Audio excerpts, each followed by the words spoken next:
Hello guys, welcome to EasyMed. Today we will be studying bilirubin metabolism. Bilirubin is the product of RBC breakdown. RBCs have a lifespan of 120 days.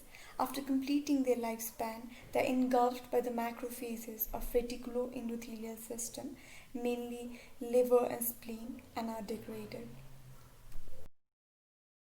Inside macrophages, hemoglobin is converted into heme and globin.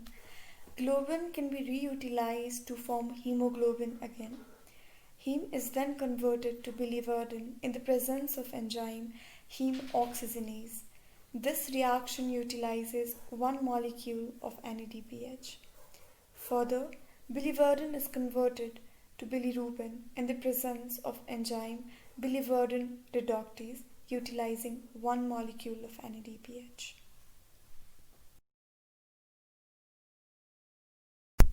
The bilirubin thus formed in macrophages is released in blood. The formed unconjugated bilirubin is water insoluble, so it is transported in blood by forming bilirubin albumin complex. This complex travels via blood to the sinusoids of liver, and as it reaches the sinusoidal membrane, bilirubin enters hepatocyte by facilitated transport system and then binds to intracellular protein ligandin.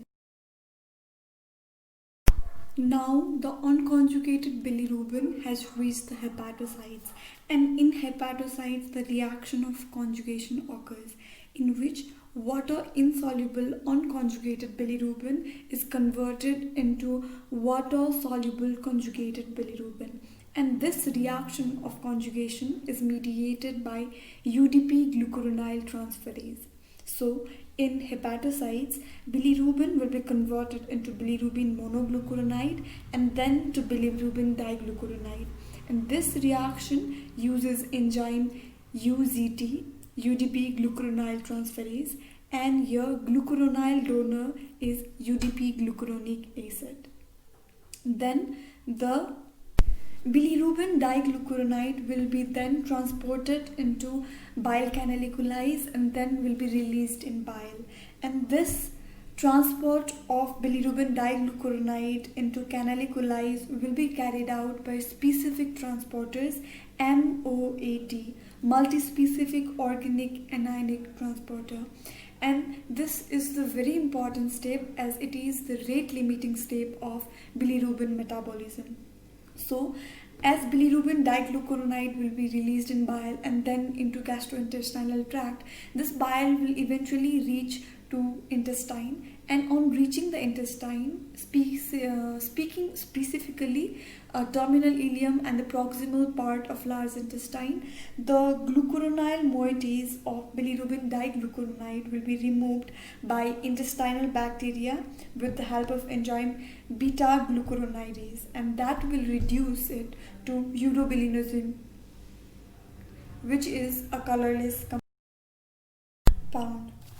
Meso portion of urobilinogen, which is about 80%, will be excreted in feces, but before excretion into feces, it will be oxidized by intestinal bacteria to stercobilin, and the stercobilin is the pigment which will give the characteristic color to the feces. Now the remaining about 20% of urobilinogen will be absorbed from intestine into portal vein, and then in liver, hepatocytes can resecrete that urobilinogen into bile. So this portion, this amount of urobilinogen can actually go to enterohepatic circulation. Now the very few amount of urobilinogen will be taken by blood to kidney, and then it will be excreted in the form of urobilin, and this is the pigment which will give color to the urine. So in this way, bilirubin is metabolized. Thank you everyone for watching this video. Don't forget to like, comment, share and subscribe.